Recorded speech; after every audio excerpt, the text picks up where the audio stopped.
Bienvenue dans cette nouvelle vidéo monexperinfo.com pour ne rien louper sur les meilleures cartes graphiques gamer en 2020. Si vous n'avez pas encore fait, abonnez-vous maintenant sur la chaîne monexperinfo.com pour être au courant de toutes les nouvelles vidéos de l'univers de l'informatique, afin que vous soyez toujours informé des dernières technologies. Restez jusqu'à la fin de la vidéo pour maîtriser toutes les cartes graphiques gamer en 2020, et ainsi ne pas vous faire avoir dans l'achat de votre carte graphique gamer. Dans le parcours d'un joueur, ou d'un quelconque joueur gamer, le choix d'une carte graphique n'est pas de ce qu'il faut prendre à la légère. Composant essentiel d'une machine taillée pour le jeu, mais pas seulement, la carte graphique est de plus en plus centrale en 2019. Seulement voilà, entre des prix qui s'envolent, notamment chez NVIDIA, et une réponse pour leur faiblard dedans, trouver le GPU, qui conviendra à vos besoins peut s'avérer plus compliqué qu'il n'y paraît. Histoire de tirer tout cela au clair, et de vous fournir des clés pour prendre une décision que nous vous souhaitons éclairer, nous avons concocté ce comparatif. Vous y trouverez 3 sections, correspondant aux 3 principales définitions employées à l'heure actuelle, car il est évident qu'on n'utilisera pas le même type de carte graphique pour jouer en WQHD 1440p, en 4K UHD 2160p, ou simplement en Full HD 1080p. Au travers de ces 3 sections, ce sont aussi 3 grandes gammes de prix qui se dessinent. Dans une volonté de proposer à nos joueurs passionnés des GPU qu'ils pourront garder plusieurs années, nous avons volontairement mis de côté les modèles les plus abordables, et donc les moins performants, pour nous concentrer sur les références qui pourront satisfaire durablement. Le monde de l'informatique étant toutefois de ceux qui évoluent le plus vite, nous tâcherons d'actualiser cette vidéo régulièrement, soit en ajoutant des cartes graphiques à venir, soit en remplaçant carrément des modèles devenus obsolètes. Non exhaustive par nature, cette sélection comporte pour l'instant une majorité de cartes graphiques estampillées NVIDIA, réalité du marché obligeant ce mois d'octobre 2019. Nous ne manquerons pas de revenir sur cette répartition, si d'aventure AMD venait à renchérir dans sa charge contre les GeForce RTX du fondeur au caméléon. La carte qu'il vous faut, pour jouer confortablement en Full HD, 1080p.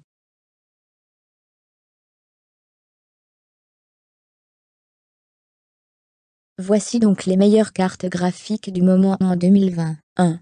NVIDIA GeForce GTX 1660. Le top pour Fortnite et Overwatch les plus. La carte idéale pour les jeux compétitifs en 1080p+, plus rapide de 15% qu'une GTX 1060+. Un prix décelé moins, un bon cran derrière la GTX 1660 Ti pour une économie de 60 € seulement, trop juste pour jouer au-delà de la Full HD. Nouvelle venue chez NVIDIA, la GTX 1660 a été annoncée courant mars après des semaines de rumeurs ayant grandement contribué à amoindrir la part de mystère qui entoure habituellement le lancement de nouvelles puces. En dépit d'un effet de surprise un peu loupé, NVIDIA nous livre une carte intéressante à bien des égards, notamment d'un point de vue tarifaire. Proposée à partir de 229 €, la GTX 1660 se cale pile sur le créneau occupé, il y a encore quelques mois, par la GTX 1060, véritable star du milieu de gamme des verts depuis son lancement à la faveur de l'été 2016. Cette dernière est d'ailleurs battue sur le plan des performances par cette fameuse GTX 1660, plus véloce de 15% en moyenne, et ce à consommation égale ou presque. Il faut dire que la GTX 1660, au même titre que sa grande sœur, la GTX 1660 Ti, est basée sur la nouvelle architecture Turing de NVIDIA, qui a fait ses preuves sur les RTX 2060, 2070, 2080 et 2080 Ti, que nous aborderons un peu plus loin. Ce changement de paradigme technologique permet à NVIDIA de prodiguer à son milieu de gamme les bienfaits de l'architecture Turing en termes d'optimisation diverses, mais aussi d'y intégrer certaines de ses dernières trouvailles, version révisée de l'encodeur vidéo matériel NVENC, mesh shading et variable rate shading, notamment. Attention toutefois de ne pas prendre NVIDIA pour le Père Noël.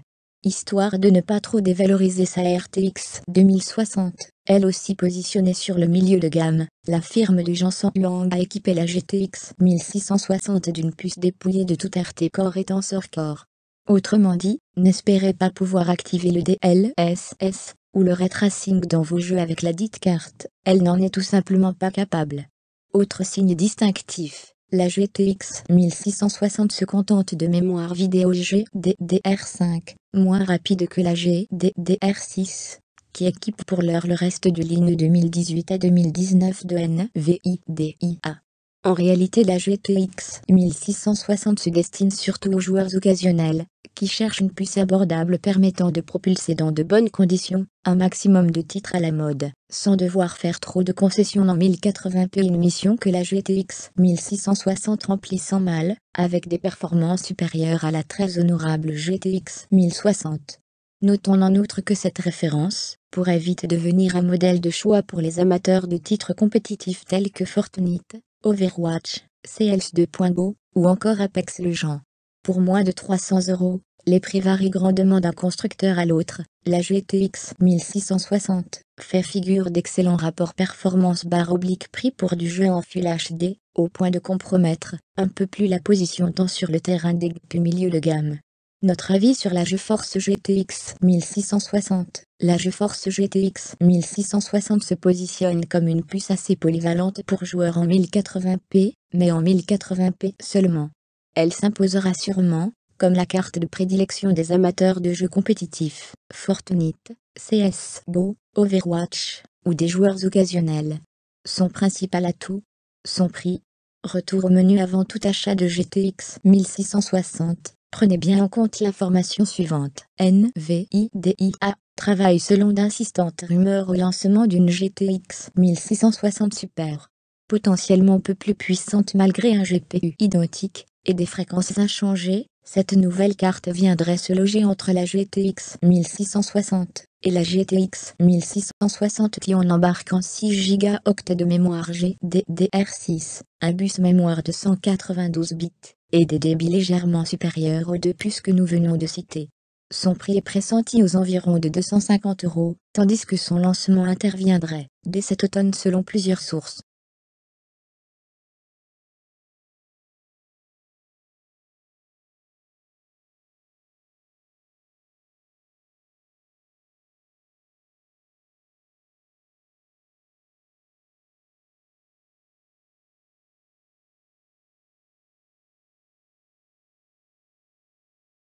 '4.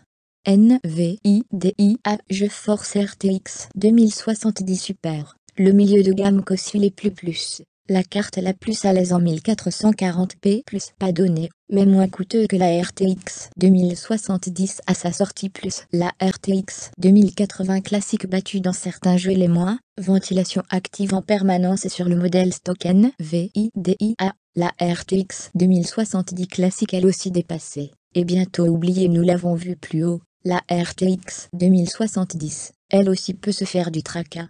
Non seulement ses performances sont quasiment égalées, et dans certains cas dépassées, par la RTX 2060 Super, mais NVIDIA mise désormais sur sa RTX 2070 Super. Le deal ? Une carte 10 à 15% plus véloce pour un prix de lancement inférieur, 529 € contre 639 pour la 2070 originale lors de son entrée sur le marché en 2018. Vous pensiez acheter une RTX 2070 ? Sauf promotion de folie, laisser tomber semble être le mieux à faire. Si son niveau de prestation vous suffisait, essayez plutôt la RTX 2060 Super, de manière tacite elle la remplace. Si en revanche, un petit surplus de puissance supplémentaire peut vous dépanner, notamment pour être à l'aise en 2K, avec le ray tracing actif, la RTX 2070 Super est alors à privilégier. La botte secrète de NVIDIA avec cette nouvelle référence. Un changement de puce. La RTX 2070 Super hérite en effet du GPU TU104 de la RTX 2080. Pour ne pas trop discréditer ses cartes premium, le fondeur au caméléon a toutefois pris soin de le brider un peu au passage. De quoi laisser également une belle longueur d'avance à la RTX 2080 Super, qui profite elle d'une puce TU104 entièrement débloquée. Comme indiqué plus haut, sous Battlefield V en Ultra et 1440p, la RTX 2070 Super se permet donc d'animer le titre de 10 à une moyenne de 112 fps selon nos mesures, contre 128 fps pour la RTX 2080 Super et 106 fps pour la RTX 2080 Full Edition. Sur Shadow of the Tomb Raider, dans les mêmes conditions de test, ultra et définition 1440p, nous passons cette fois à 79 fps pour la 2070 Super, 90 fps pour la 2080 Super et 77 fps avec la RTX 2080 Full Edition. Question prix, la RTX 2070 Super se négocie entre 540 et 580 € chez de nombreux revendeurs en ligne, du moins ceux pratiquant des tarifs honnêtes. Il s'agit déjà d'une somme importante, mais toute proportion gardée, nous sommes sur des tarifs plus intéressants que ceux annoncés pour la RTX 2070 classique à son lancement. Notre avis sur la GeForce RTX 2070 Super, la RTX 2070 Super, est tout simplement le choix le plus logique pour les joueurs exigeants souhaitant sévir en WQHD sans se poser trop de questions ni faire trop de compromis. La carte est suffisamment puissante pour motoriser sans heurts l'immense majorité des titres actuels en 2K, et avec tous les réglages poussés au maximum. La RTX 2080 Super, plus puissante encore, se montrera en revanche plus polyvalente pour peu que l'on veuille passer occasionnellement en 4K, ou lâcher complètement les chevaux sur le DXR. Une affaire de choix.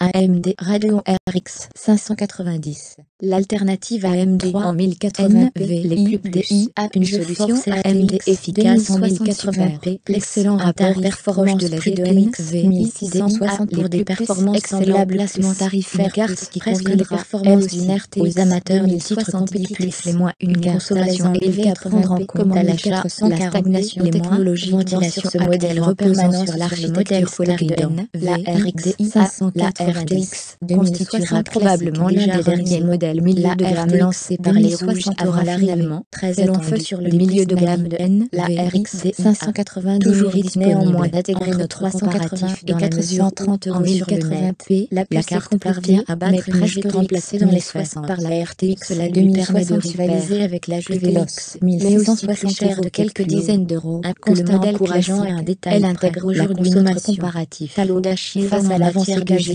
inespérée de la consommation s'envole presque avec 140 watts sur une RX 590 lancée en juillet de 130 watts sur une GTX 1660 de procéder à une redistribution de cartes. Une différence d'objectif watts. Maintenir ses propres positions de passer à le début des vagues rouges. En effet, comme cette consommation élevée impliquera peut-être d'investir dans une alimentation plus costaud super. L'idéal serait en réalité de pouvoir trouver une dote d'un 582 256 bits. Les promotions de la fréquence sur ce modèle câblure selon cette perspective. Investir dans ce modèle pourrait s'avérer vous renvoyant vers notre note cependant que la carte pourrait être tous les détails techniques de la bête. Si AMD tient ses promesses avec l'architecture Navi, alors la RX cible tout particulièrement là se trouvera des remplaçants toutes désignés. Nous arrivons pratiquement au niveau du nerf à jour cette section de présent comparatif. Dans la plupart des cas, notre avis sur la Radeon RX un être tard face à la nouvelle RT, la Radeon RX 590 même des solutions viables. À titre d'exemple, et si l'on ne relevait en semblable à la RTX 1660 en termes de puissance, elle permet aux joueurs préférant moyenne sur AMD d'avoir quelque chose à se mettre sous la dent car moins de 300 XR désactivé. Dommage que sa consommation soit aussi notable et qu'on n'ait pas consenti à de réelles innovations sur cette référence entrée de gamme qui reste néanmoins efficace. 70 gaming retour mini faute de mieux. Nous matons Shadow of the Tomb Raider en 1340p, cette dernière se stabilisant rejoint en 1080 fps, mais la chose pourrait changer sous fps. Les roues la plancherait en effet depuis plusieurs mois, 79 sur deux cartes graphiques abordables, les Radeon RX, de quoi nous donner une idée de ce que propose celle qui s'impose d'ores et déjà, comme les très bons rapports qualité et surtout officiels. Des rumeurs qui souhaitent profiter des délais d'octobre évoquaient la présence probable de raisonnable. Question prix juste autant qu'une la RTX 1660 Super pour les deux cartes et entre 360 et 450 € sur la toile à l'heure où nous créons cette vidéo avec recul. Des tarifs qui pourraient baisser un peu dans les prochains mois, mais qui restent octets seulement de souhaite entre 70 et 100 € inférieurs à ce pratiqué actuellement pour une RTX sur la variante classique qui pourrait alors se performante en 1440p et pourrait tomber dans l'oubli au cours des prochains mois face à sa déclinaison M pour l'ordinateur portable serait aussi dans les tuyaux. avis sur la GeForce RTX 2060 de ces nouvelles cartes en très bas de la RTX milieu de gamme chez AMD interviendrait sur cette fin de scénario après avoir été initialement 60 classique parvenant à s'imposer comme légal à nouveau ce presque d'une à jour le cas échéant 2070 en triptyque. La phrase a de quoi faire frémir les détenteurs de 2470 l'ayant acheté au prix fort il y a peu, mais elle est pourtant vraie.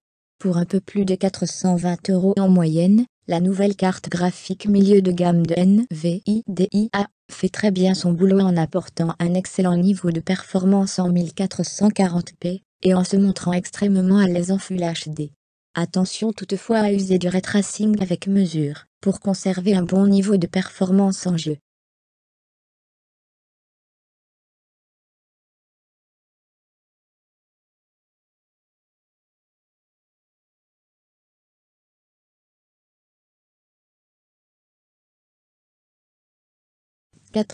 NVIDIA GeForce RTX 2070 Super, le milieu de gamme qu'au-dessus les plus. La carte la plus à l'aise en 1440p+, pas donnée, mais moins coûteux que la RTX 2070 à sa sortie plus la RTX 2080 classique battue dans certains jeux les moins, ventilation active en permanence sur le modèle stock NVIDIA, la RTX 2070 classique elle aussi dépassée, et bientôt oubliée nous l'avons vu plus haut, la RTX 2070, elle aussi peut se faire du tracas. Non seulement ses performances sont quasiment égalées, et dans certains cas dépassées, par la RTX 2060 Super, mais NVIDIA mise désormais sur sa RTX 2070 Super. Le deal ? Une carte 10 à 15% plus véloce pour un prix de lancement inférieur, 529 € contre 639 pour la 2070 originale lors de son entrée sur le marché en 2018. Vous pensiez acheter une RTX 2070 ? Sauf promotion de folie, laisser tomber semble être le mieux à faire. Si son niveau de prestation vous suffisait, essayez plutôt la RTX 2060 Super, de manière tacite elle la remplace. Si en revanche, un petit surplus de puissance supplémentaire peut vous dépanner, notamment pour être à l'aise en 2K, avec le ray tracing actif, la RTX 2070 Super est alors à privilégier. La beauté secrète de NVIDIA avec cette nouvelle référence, un changement de puce. La RTX 2070 Super hérite en effet du GPU TU104 de la RTX 2080. Pour ne pas trop discréditer ses cartes premium, le fondeur au caméléon a toutefois pris soin de le brider un peu au passage. De quoi laisser également une belle longueur d'avance à la RTX 2080 Super, qui profite elle d'une puce TU104 entièrement débloquée. Comme indiqué plus haut, sous Battlefield V en Ultra et 1440p, la RTX 2070 Super se permet donc d'animer le titre de 10 à une moyenne de 112 fps selon nos mesures, contre 128 fps pour la RTX 2080 Super et 106 fps pour la RTX 2080 Full Edition. Sur Shadow of the Tomb Raider, dans les mêmes conditions de test, Ultra et définition 1440p. Nous passons cette fois à 79 fps pour la 2070 Super, 90 fps pour la 2080 Super et 77 fps avec la RTX 2080 Full Edition. Question prix, la RTX 2070 Super se négocie entre 540 et 580 € chez de nombreux revendeurs en ligne, du moins ceux pratiquant des tarifs honnêtes. Il s'agit déjà d'une somme importante, mais toute proportion gardée, nous sommes sur des tarifs plus intéressants que ceux annoncés pour la RTX 2070 classique à son lancement. Notre avis sur la GeForce RTX 2070 Super, la RTX 2070 Super, est tout simplement le choix le plus logique pour les joueurs exigeants souhaitant sévir en WQHD sans se poser trop de questions ni faire trop de compromis. La carte est suffisamment puissante pour motoriser sans heurts l'immense majorité des titres actuels en 2K, et avec tous les réglages poussés au maximum. La RTX 2080 Super, plus puissante encore, se montrera en revanche plus polyvalente pour peu que l'on veuille passer occasionnellement en 4K, ou lâcher complètement les chevaux sur le DXR. Une affaire de choix.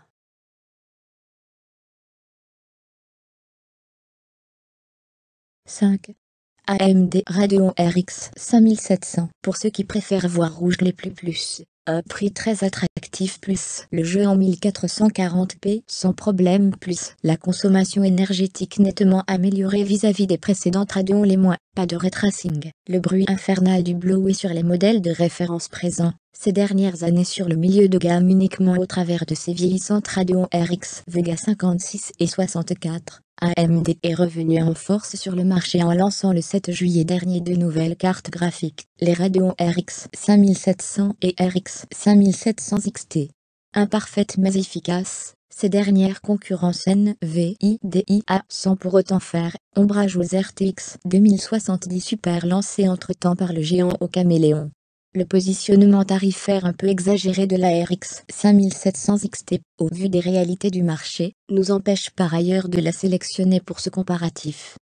Commercialisée cet été à partir de 370 €, la RX 5700 a en revanche des arguments à faire valoir. Son premier atout n'est autre que son prix. Proposé entre 350 et 390 € en fonction des offres et des revendeurs. La nouvelle puce des rouges se hisse à un niveau de performance semblable à ce que la RTX 2070 peut proposer, et parvient dans certains cas à égaler une RTX 2060 Super pour quelques dizaines d'euros de moins. Un portrait flatteur, qu'il convient toutefois de relativiser. Contrairement à sa concurrente, la RX 5700 fait l'impasse sur le raffinement du ray tracing et sur la technologie des LSS pour proposer une expérience proche de ce que l'on trouvait sur les plus d'anciennes générations, la puissance en plus. Les joueurs qui n'ont cure des reflets spéciaux proposés par NVIDIA pourront donc se satisfaire sans problème d'une RX 5700 pour lancer tous leurs titres en Full HD ou en 1440p. Les autres auront tout intérêt à étudier attentivement l'offre des verts. Dans les faits, et surtout en jeu, à quoi doit-on s'attendre? Sur Battlefield V, en Ultra et en 1440p, la RX 5700 tenait une moyenne de 101 fps. C'est un tout petit peu mieux qu'une RTX 2060 Super, qui se stabilisait à 98 fps d'après nos mesures. La RTX 2070 classique est elle aussi derrière, avec 89 fps en moyenne sur le FPS survitaminé de 10, et son estimé moteur Frostbite. En revanche, la RTX 2070 Super clôt le débat, avec 112 fps au compteur. Sur Shadow of the Tomb Raider, en Ultra 1440p, la dynamique est différente, avec seulement 65 fps relevés pour notre RX 5700, contre 66 fps pour la RTX 2060 Super et 79 fps pour la RTX 2070 Super. Même la RTX 2070 Gaming Z de MSC est devant avec 68 fps.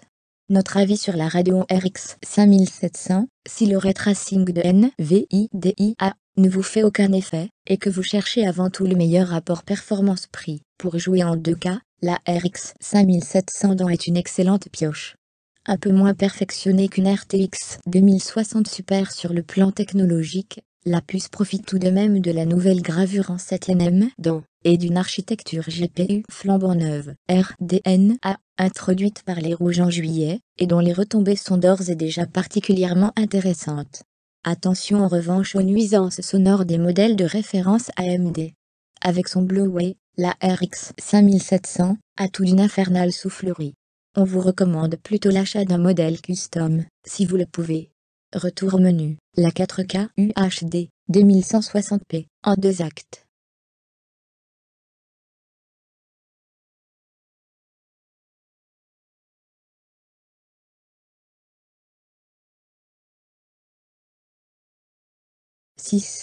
NVIDIA GeForce RTX 2080 Super, la nouvelle carte bonne à tout faire NVIDIA, ou presque. Les plus 10% plus véloce qu'une RTX 2080 classique plus efficacité énergétique confirmée plus la 4K possible, dans de très bonnes conditions les moins prix honnêtes, mais tout de même salés, comme pour les RTX 2060 Super et 2070 Super, la ventilation reste active en permanence sur le modèle de référence dernière carte super du triptyque lancé par NVIDIA cet été. La RTX 2080 Super se présente comme la seule solution raisonnable offerte aux joueurs en quête de performance sauvage.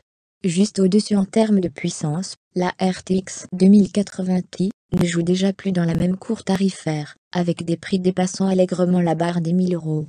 Avec ses 745 € au lancement, la RTX 2080 Super, elle, reste plus accessible, et se paye même le luxe d'être vendue près de 100 € moins cher que sa mère spirituelle, la RTX 2080 à sa sortie. Avec la RTX 2080, c'est aussi la porte de la 4K dans des conditions honnêtes, qui s'ouvre à nous. En dépit des quelques sacrifices auxquels il faudra consentir, notamment en termes de ray tracing, pour parvenir à animer les derniers jeux en Ultra HD, avec une RTX 2080 Super, la carte met à contribution ses 10% de puissance en plus, par rapport à une RTX 2080 classique. Pour se sentir étirer ses jambes en 4K, nous profitons ainsi des résultats suivants en 4K, et en réglage ultra. Sous Battlefield élevé, la RTX 2080 Super se maintient à une moyenne de 65 fps, tandis que sa grande sœur, la RTX 2080 Ti, Full Edition, affiche 73 fps. Sous Shadow of the Tomb Raider, toujours dans ces mêmes conditions, nous comptabilisons 48 fps pour la RTX 2080 Super, contre 54 pour la RTX 2080 Ti. Le titre est plus gourmand que BFV, et aussi nettement moins bien optimisé, cela s'en ressent dans nos relevés. Attention toutefois à bien prendre en compte que le ray tracing oblige à se rabattre vers une définition 1440p pour profiter d'une expérience parfaitement fluide. Sous Battlefield élevé, avec le DXR en ultra, la RTX 2080 Super parvenait ainsi à tenir le cap des 72 fps. Une valeur qu'il faudra malheureusement revoir à la baisse en 4K. Reste enfin la question du prix, que nous avons partiellement abordé plus haut. À l'heure où vous regardez cette vidéo, la RTX 2080 Super se négocie entre 750 et 800 € en fonction des revendeurs et des modèles. Un tarif salé, mais faute d'une quelconque concurrence sur ce segment du marché, il faut pour l'instant s'en accommoder, ou passer son chemin. Notre avis sur la GeForce RTX 2080 Super. La RTX 2080 Super est la carte haut de gamme, la mieux équilibrée chez NVIDIA. Nettement moins coûteux que sa grande sœur, la RTX 2080 Ti, plus puissante, certes, mais pour un prix qui atteint des sommets d'indécence faute d'alternative chez AMD, la puce profite de 10% de performance en plus que la RTX 2080, pour un prix inférieur au lancement. Une bonne affaire pour laquelle on peut remercier AMD, qui force NVIDIA à revoir sa logique tarifaire, avec un peu plus de modestie. Avec cette nouvelle référence, le 1440p est un acquis, y compris avec les plus hauts niveaux de ray tracing, tandis que la 4K se négocie sans encombre.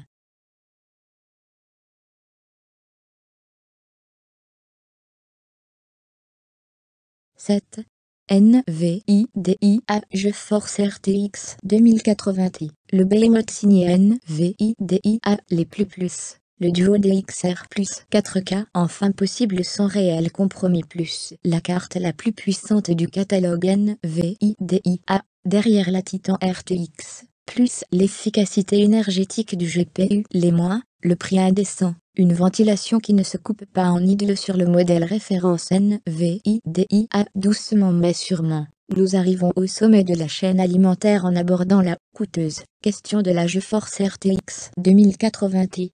La puce star de NVIDIA n'a pas fait son entrée sur le marché pour enfiler les perles. Elle éclipse ainsi toute concurrence, y compris dans les propres rangs des verts, exception faite de l'insolente Titan RTX, orientée pro et modestement proposée à 2699 €, mais pour un prix qui s'envole. Avec elle, nous atteignons en effet le palier stratosphérique des 1259 € pour le modèle de référence, Full Edition. Le prix de la bête sera donc cruel pour certains, entièrement déraisonnable pour d'autres, mais les performances de la RTX 2080 Ti sont suffisantes pour propulser n'importe quel jeu en 4K sans devoir faire de concessions. Rares sont les cartes à pouvoir se vanter d'un pareil fait d'armes. Il suffit d'ailleurs de jeter un œil à nos comparatifs pour s'apercevoir que la GeForce RTX 2080 Ti arrive devant toutes les autres cartes testées, et la plupart du temps avec une large avance. En 4K, Avec tous les réglages à fond, aucun titre n'est parvenu à mettre le nouveau Behemoth de NVIDIA à genoux. La RTX 2080 Ti les anime tous à plus de 60 fps, à l'exception peut-être de Shadow of the Tomb Raider, décidément, qui se stabilise ici aux environs de 55 fps en Full Ultra et 4K. Mais qu'en est-il du ray tracing en 4K? Eh bien la RTX 2080 Ti parvient à tirer son épingle du jeu en la matière. Avec cette carte, le FPS de 10 est animé à 60 fps, quasiment constant en 4K, Full Ultra, DRX compris, ce qui permet d'ailleurs à NVIDIA d'obtenir un chouette outil marketing, que l'on risque de nous servir jusqu'à plus soif. Sur Metro Exodus, l'autre claque graphique du moment, dans les mêmes conditions, et toujours en 4K, on atteint également le précieux seuil des 60 images par seconde, mais cette fois avec le DLSS actif. Sans lui, le framerate tombe aux alentours des 40 fps, en moyenne, pour une fluidité qui reste toutefois acceptable. Notre avis sur la GeForce RTX 2080 Ti. La GeForce RTX 2080 Ti ne fait pas dans la concession, c'est évident. Que ce soit en matière de performance ou de prix, le GPU Premium de NVIDIA se pose comme celui de tous les superlatifs. On saluera ses performances en 4K, et plus largement l'initiative de NVIDIA qui pousse, avec ce modèle, la technologie Turing à son plein potentiel.